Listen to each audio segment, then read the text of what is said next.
The SIG Edgetra RC airplane, made by SIG Manufacturing. I believe that is their legal name. That's how you find them on the internet, on their website. You go to SIG Manufacturing, and they're an RC airplane dealer. These are their own line of planes. They've been around for a long, long, long time. People that I talk about this brand of planes, they say they remember it from way back when. So they've been around for a long time. One of the names that you might know is called the Senior Telemaster. I think they have a couple different sizes of that plane, and I guess the one that maybe put them on the map was the big Senior Telemaster. It's like an 84-inch wingspan. It's only a 3-channel airplane, and I believe it came in a kit with like a 46 size glow engine and a Futaba radio and everything. And actually, I came across one of those wings one time and some miscellaneous pieces of that plane, buying something from Facebook Marketplace. I held on to that wing for a long time until I moved and finally had to donate it. But anyway, so this is my third plane out of my RC airplane career, and people ask, why did you pick this plane? So I don't know, why did you get this one? Well, I got into radio controlled airplanes in the beginning of the unfortunate event of COVID. And everybody was sheltered, and even if you weren't sheltered, you couldn't find anything to do because the other people were sheltered, and so it became a play with yourself kind of thing. What can you do by yourself to entertain yourself? And I happen to have had the E-Flight Apprentice that I bought as a ready to fly as my very first airplane. There's a story on that, how I taught myself to fly using just reading the manual, and weekend after weekend of going to the park and not flying it because I was nervous. And anyways, this was my third one. And they said, well, why did you get this one? I got this one because I couldn't buy one anywhere else. In the beginning of COVID, nobody had any inventory to sell. And I actually called these people, and a lady answered the phone, and by the sound of her and talking with her, I bet she's part of the family that owns that company, or did. I think they may have sold a year ago, maybe. And she basically told me that she had 3 of these left and 1 other airplane, and that was it. That was it. So it was like, buy this or or you're not going to buy anything from us because we're going to be sold out and really not have anything pretty soon.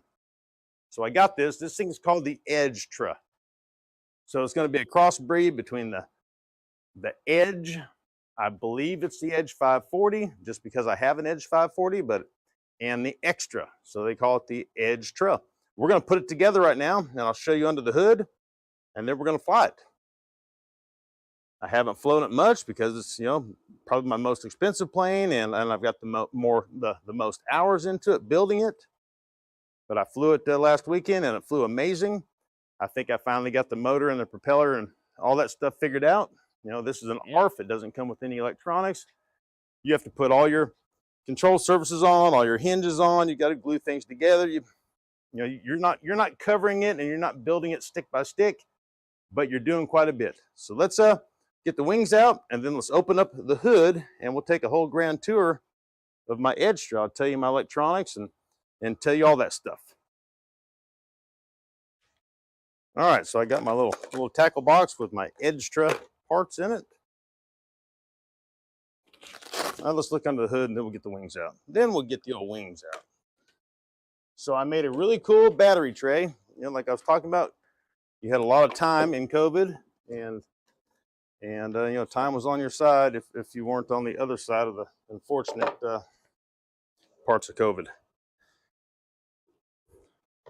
So in these planes, they were originally designed to have a glow or a small gas engine on them. So they're not real handy for batteries.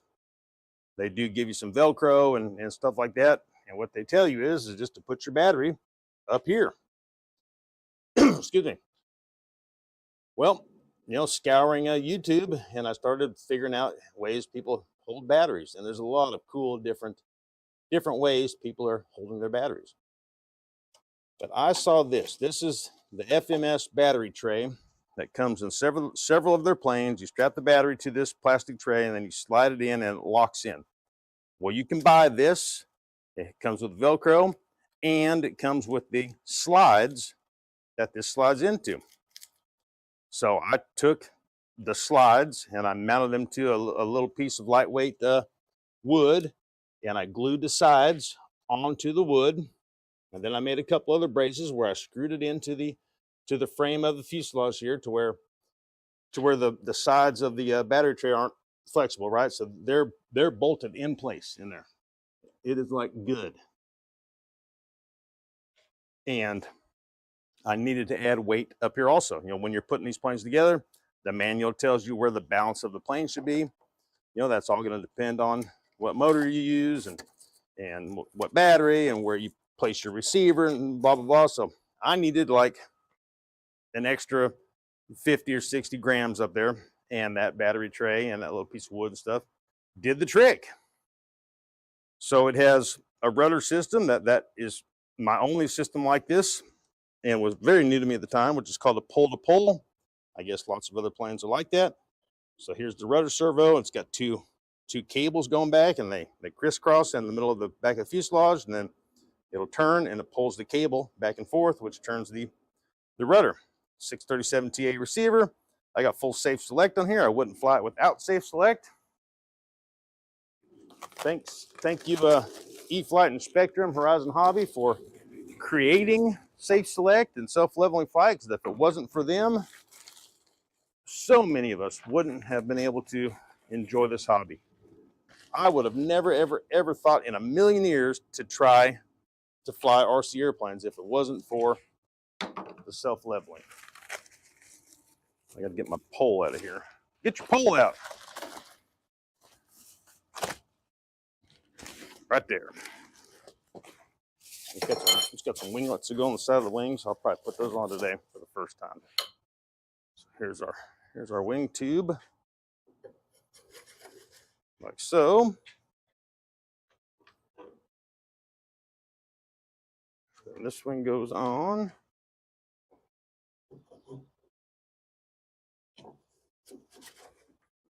Just like so. Gotta run your servo wire in. We should open up our tackle box here first. Got some little thumb screws. I cut two of them shorter because the ones right here are kind of a pain in the butt. This blue straw, I have my receiver antenna going through it. And this thumb screw just didn't need to be as long and make it more difficult to try to screw in.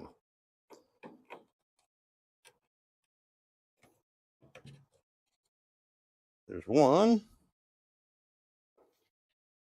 So I brought the instruction manual with me because I want to make some adjustments to the throw of the servos here for the aliens. These servos are E-Flight digital micro servos that actually come in like the Carbon Z Cub. These are good digital servos to use, and the main reason that I chose those is because they're available and they're very, very affordable, and they're rebuildable. You can buy all the gears and stuff to rebuild them. And Horizon Hobby and E-Flight are still using these servos in many of the planes, so they'll be around for a long time. The only downfall is they're a little noisy. You know, when you plug them in, they're always chirping. You can just hear this little whine. That might be something to do with the digital, maybe. I got these servos on eBay, I think, and I got them at a really discounted price because they were bad. The person had them labeled as bad. They had a hard time centering. Like if you centered your rudder, it would brrr. And that's because they call it a pot, but it's the oh shucks. So whatever the digital thing is that knows center and knows to stop the movement of the servo. It was dirty or broken, or being that it's digital, I don't think there was any moving parts. But anyways, it really didn't know what center was, and it was because of the gears. So I bought replacement gears for all four of these servos, and replaced all the gears. I actually did one of my very first YouTube videos was rebuilding these servos. Hang tight. All right, had a phone call there. So I rebuilt the servos, and they've worked ever since. And now they don't do a little chattering when you're trying to find the neutral position. This thing is a big plane. I'll set it next to the E-flite Extra 330 so you can see the size comparison. And it weighs less than the Extra 330. So I was saying I brought the manual, and being new to the hobby, I followed the manual when I first put this thing together as far as their power recommendations. And I think when they made the manual and they put the power recommendations in there, technology wasn't as far as it's come today. Brushless motors and brushless speed controllers are still on the newer side. I got this in 2020. So their recommendations was a 70 amp speed control and a small motor. It was a very small motor, but I didn't know. So I got a motor that size. And let's see. So they set a recommendation of 600 to 1200 watt brushless outrunner motor, and they used a Himax HC 4220 with a 770 kV. So 4240 is 42 millimeters wide by 42 millimeters long, the outside diameter of the can. But then I've learned that some motors use the outside measurement as how they market their motors, and some manufacturers use the inside. So I looked up what a Himax HC 4220 was, and I came up with it's really close to a 4250 of various really available motors. So I got one off Amazon for like 30 bucks. It was made by Hobby Star, and I had bought a 750, I think was all I could find.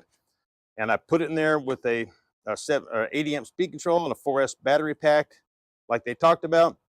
And it was just eating the batteries up quick, and I was getting 70 and 80 amps, and I tried various propellers, and when I did get the amps and the heat down, then I didn't have enough power to really fly the plane. So now I have an FMS motor that came out of a Pitts. Now that's a 4260 550 kV. And when you read the manual to the FMS Pitts, it says that motor can be used with a 4S or a 6S battery pack. So now I'm using a 6S 3300 with their motor, and when I flew it last, it was amazing. I had like a 5-minute flight time, like 30 amps max, so it was really good. So we're going to try that again today. So here is a SIG Edgetra.